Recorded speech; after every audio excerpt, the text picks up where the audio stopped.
안녕하세요. 핑크티 작가입니다. 네, 오늘은 계약으로 이어지는 시놉시스 쓰는 방법을 공유할 건데요. 그에 앞서서 시놉시스가 도대체 왜 중요한지 제가 꼭 먼저 말씀을 드려야 될 것 같아요. 이거는 제가 네이버랑 일하면서 겪은 하나의 일화인데요. 네이버 정신연재를 했다고 해서 계속 정신연재를 할 수 있는 게 아니거든요. 네, 다른 작가님들이랑 마찬가지로 똑같은 루트로 투고하고 또 통과가 돼야만 또 정신연재를 할 수가 있어요. 그래서 시놉시스랑 원고 5화 분량을 저도 마찬가지로 투고를 또 했는데 한 번은 거절이 돼서 제가 미리 써놨던 50화 정도의 그 작품을 결국 버렸습니다. 자, 왜 이런 결과가 나왔냐면요. 문제는 바로 시놉시스였습니다. 그 네이버 담당자님께서 말씀해 주셨는데요. 1에서 5화 원고만 봤을 때는 정말 재밌고 이상이 없는데 그 시놉시스 내용이 같이 그 정신연재 회의 통과할 때 그 회의를 하신대요. 그 회의를 했을 때 그 담당자님들을 납득시키지 못했다고 하더라고요. 그러니까 1에서 5화가 재밌어야 되는 거는 당연한 거고 시놉시스가 사실은 가장 중요하다는 거죠. 네, 물론 제가 써놨던 거 조금 다듬어서 출간했어도 됐겠지만 제가 그 50화 분량을 모두 폐기한 이유는 사실 좀 제가 봐도 억지였고 많이 힘들었어요. 그러니까 제가 끌고 나가기가 너무 괴로웠던 거죠. 그 엉망인 시놉시스를 제가 스스로 알고 있었다 보니까 사실은 이미 쌓여진 그 분량이 너무 아까워서 억지로 쓰고 있었는데 이걸 또 포기하자니 너무 포기도 안 되고 그러지만 나중에 그냥 결국에는 포기를 했어요. 그랬더니 마음이 정말 편했어요. 차라리. 그래서 그 다음에 시작할 때는 이러지 말자. 억지로 이렇게 하지 말자. 새로운 작품 구상할 때는 그 시놉시스를 정말 탄탄하게 했고 결국에는 한 번에 네이버 정신연재 통과가 돼서 지금까지 총 3개의 작품을 네이버에 정신연재 했습니다. 여러분 제가 말씀드리고 싶은 건요. 그만큼 시놉시스 정말 중요하다는 거예요. 그 투고에 성공하기 위해서도 맞는데 나 스스로가 글을 쓰다가 괴롭고 막히고 막 50화나 썼는데 그 작품 나중에 가서 막 폐기하지 않으려면요. 시간이 걸려도 처음부터 탄탄하게 시놉시스 구성해야 합니다. 자, 집을 지을 거예요. 한 사람은 설계도 없이 그냥 하나씩 집을 짓고요. 한 사람은 그래도 가이드를 만들어 두고 설계도를 보면서 이렇게 하나씩 지어요. 이 집을 사려는 사람이 나타났어요. 그때 이제 어필을 할 때 나 이렇게 멋있게 지을 거예요 하고 아무리 말을 해도요. 아직 지어진 게 아니잖아요. 아무래도 그 완벽한 설계들을 보여준 사람을 믿고 계약금을 넣겠죠. 왜냐하면 확실한 미래가 보이니까요. 여러분이라도 아마 그러실 거예요. 출판사랑 그 플랫폼은 내가 지은 집을 사는 사람들이에요. 근데 뭘 믿고 사겠어요?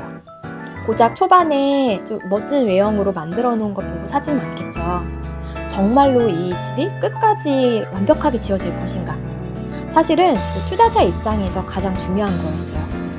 그러니까 우리가 투고를 할 때 사실은 원고보다 시놉시스가 정말 더 중요하다는 거. 결국에 집이 얼마나 탄탄하고 멋있게 지어질지는 그 설계도인 시놉시스 하나에 이미 정해져 있다는 거. 우리가 대박을 칠지 안 칠지도 이미 그 시놉시스에 모두 담겨 있다는 겁니다. 그럼 이제 궁금하실 거예요. 그래, 중요한 거 알겠어. 근데 그 시놉시스에 도대체 얼마나 써야 하는데? 그 많은 스토리를 모두 구성해내라고? 정답을 말씀드리면 네, 그래야 한다고 일단 답을 할게요.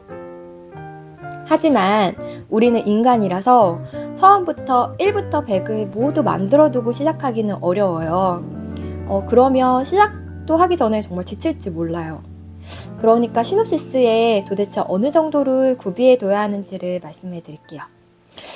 여러분 스토리가 1부터 100까지 있으면요. 그 70%요. 네, 70%. 최소 70%는 미리 정해두시고 글 쓰시기를 추천하겠습니다. 그럼 그 70%는 도대체 어떤 것들이냐? 그걸 제가 지금부터 구체적으로 말씀드릴게요. 네, 화면 우측에 제가 정리를 해뒀는데요. 이처럼 내가 딱 떠올린 어떤 장면 이런 거 써볼까? 그 상상 하나에서 조금 더 발전시켜서 그 최소한의 줄거리를 만들겠죠. 그 다음 그 줄거리를 정리해서 기승전결로 정리를 할 거예요. 그리고 등장인물들의 직업과 성격, 등장인물들이 그 엮이게 되는 상황과 배경, 등장인물들의 목표, 위기, 사건들, 그리고 그 사건 해결들을 어떻게 할 것인지 구체적인 그 방법, 그리고 등장인물들은 결국 어떻게 되는지 그 결과, 이런 것들에 대해서 정해두는 게 결국 그 70%입니다. 어떻게 보면 거의 다 정해두는 것 같죠. 네. 하지만 그 남주 여주가 어떻게 꽁냥거리고 어디에서 어떻게 재밌게 하고 어떻게 스킨십하고 이런 것까지 모두 정해놓으라는 게 아니에요. 그런 일일이 나오는 에피소드들까지 생각하는 거는 아니고요. 이렇게 사소한 것들이 아닌 굵직한 큰 사건들, 그리고 반드시 들어가야 하는 내용들 있죠. 그것들이 바로 70%입니다. 여러분, 시놉시스는 길게 쓸수록 좋아요. 왜냐하면 구체적일수록 그 내 글을 사려는 사람에게 신뢰를 주거든요. 또 초반에 그렇게 써두면 나도 나를 신뢰할 수 있어서 좋아요. 구체적으로 길게 쓰다 보면 이게 말이 안 되네? 이건 어떻게 말이 되게 하지? 미리 궁리를 하게 되고 또 중간에 많이 써둔 스토리를 버릴 일 없이 처음부터 제대로 된 집을 짓게 되니까 결국에는 여러분의 시간을 아끼는 거예요. 사실 전에는 그 신작 들어갈 때 저는 시놉도 제대로 안 해두고 일단 1에서 5화부터 써놓고 나름 만족스럽고 반응이 있고 하면은 그냥 계속 썼거든요. 근데 그 설계도, 그러니까 시놉시스를 제대로 해둔 작품이랑 그렇지 않은 작품의 결과는 정말 많이 달랐어요. 여러분 시간이 많이 걸리더라도 제가 말씀드린 그 70%는 꼭 정해두시고 글 시작하시기를 바랄게요. 반드시 좋은 결과로 돌아올 겁니다.